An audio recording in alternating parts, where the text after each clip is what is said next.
इस इन्वर्टर की वजह से कुछ लोगों के एसी फ्रिजेस जल चुके हैं। अगर आप चाहते हैं कि आपके साथ ऐसा ना हो तो इस वीडियो को ध्यान से देखना है।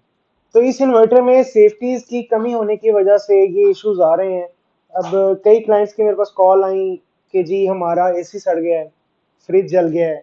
और बहुत सारे मेरे व्यूवर्स हैं जिन्होंने मुझे कॉल्स की, मैसेजेस किए, अपने एक्सपीरियंसेस शेयर किए कि उनके साथ भी यही हो रहा है। अब इसमें देखें, ये दोनों तरह का एरर है। इसमें थोड़ा सा ह्यूमन एरर भी है और थोड़ा सा मशीन का एरर भी है।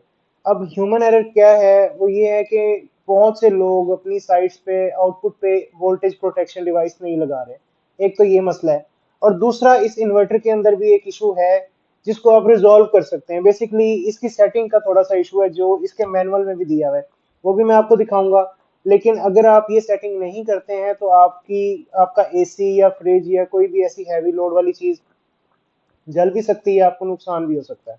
तो मैं आपको बताता हूँ कि मसला आता किस वजह से है। देखें, आप लोगों ने ये इन्वर्टर लगा लिया, आपने इसके साथ 8 पैनल लगा लिए, 12 16 जितने भी आपने लगाए हैं, कोई मसला नहीं है, वो मैटर नहीं करता। मैटर ये करता है कि लेट सपोज आपकी वापदा नहीं है, वापदा चली गई है, या शेयरिंग आप नहीं कर रहे हैं, ओनली सोलर पे चला रहे हैं। तो अचानक से बादल आ गए। जब बादल आएंगे तो इसने अपनी आउटपुट जो इसकी वापदा आउटपुट है, वो ऑब्वियसली वोल्टेज डाउन होंगे। तो वोल्टेज डाउन होने की वजह से आपका एसी भी जल सकता है, आपकी मोटर जल सकती है, आपका फ्रिज जल सकता है। ये एसी डीसी फैंस आजकल हम सब ने लगाए हुए हैं, तो वो तो फौरन से पहले ऐसे ही जल जाते हैं।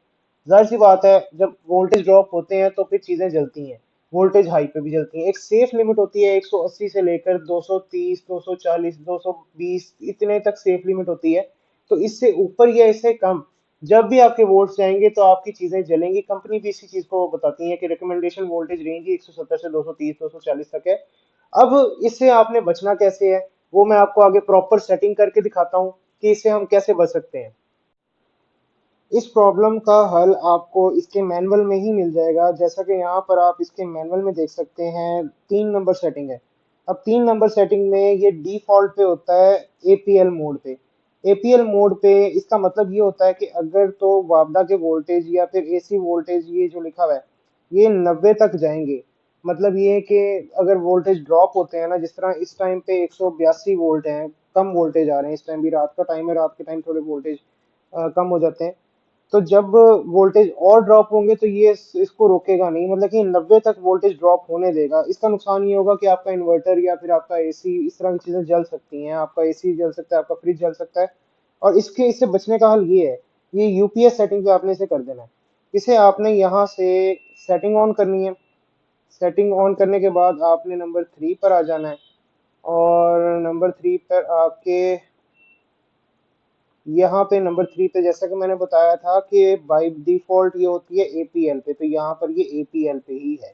इसको यहाँ से आपने सेटिंग को यूपीएस पे कर देना है। इससे ये होगा कि जब तक जैसे ही वोल्टेज 170 से नीचे होंगे ना, ये अपनी वापदा आउटपुट को बंद कर देगा।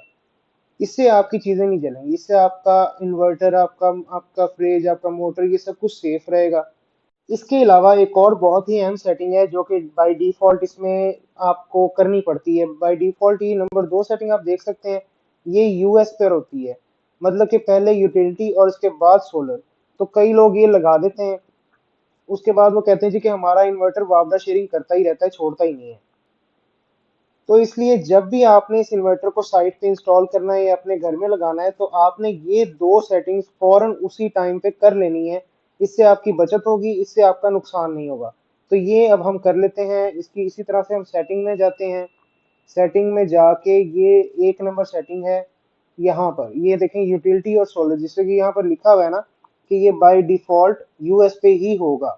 इसका मतलब है कि पहले ये वापदा कंज्यूम करेगा, और वापदा कंज्यूम करने के बाद जब वापदा चली जाएगी तो फिर ये सेकेंडरी सोर्स अपना सोलर लेगा। इसको हमने यहाँ से ओके करके एसयू कर देना है, मतलब कि पहले सोलर ले और उसके बाद वापदा ले। सोलर जनरेशन जितनी भी हो रही है वो पहले लेगा, और अगर लोड आपकी सोलर जनरेशन से ऊपर चला जाता है तो फिर ये वापदा कंज्यूम करेगा, उससे पहले वापदा कंज्यूम नहीं करेगा। तो अब जब भी आप लोगों ने ये इन्वर्टर इंस्टॉल करना है तो ये चीज हमेशा याद रखनी है कि इसकी सेटिंग नंबर 1 और सेटिंग नंबर 3, इन दोनों को आपने उसी टाइम चेंज करना है। आपने सेटिंग नंबर 1 पे एसयू कर देना है, सोलर फर्स्ट और वापडा सेकंड, और उसके बाद 3 नंबर सेटिंग पे यूपीएस कर देना है। इससे इंशाल्लाह आपका नुकसान नहीं होगा। इसमें सेफ्टीज की कमी है ऑब्वियसली। 40-50 40-45 47 की रेंज में आने वाला इन्वर्टर है, तो इसमें उस लेवल की सेफ्टी तो नहीं हो सकती ना, जो एक 1.5 लाख 2 लाख, या फिर जिस तरह नाइट्रॉक्स अब लॉन्च हुआ है 6.6 किलोवाट, उसकी माशाल्लाह से 3.5 लाख प्राइस है, वो भी 6 किलोवाट है। तो वो सेफ्टी तो नहीं हो सकती, तो इन्होंने बजट में बनाया तो ऑब्वियसली कॉम्प्रोमाइजेस तो हुए हैं। इसीलिए आप लोगों ने इस चीज का खास ख्याल रखना है।